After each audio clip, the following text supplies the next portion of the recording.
হঠাৎ করেই আমি ট্যাঙ্কের ভেতরে আমার এই নতুন ফাইটার মাছটাকে মৃত অবস্থায় পেলাম। আমার খুব খারাপ লাগতেছে। আমি এর সঠিক মৃত্যুর কারণ সম্বন্ধে অবগত নই। পানির তাপমাত্রা ঠান্ডা, কিন্তু আসলে ঠান্ডার কারণে যে মারা গেছে এটা আমি মানে 100% বলতে পারতেছি না। আমার কাছে কেমন জানি মনে হচ্ছে যে একে অন্য কোনো মাছ আক্রমণ করছিল।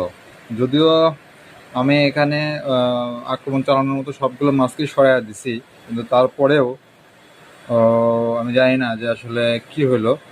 এখানে আমার দেশি একটা খলিশা আছে, যেটাকে নীল খলিশা বলে। ও কেমন জানি আমার কাছে, আমি ওকে প্রমাণ পাই নাই, কিন্তু কেমন জানি ওকে আমার আক্রমণাত্মক মনে হয়।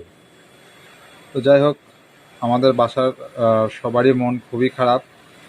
আমি মানে অনেক খুঁজে খুঁজে আনকমন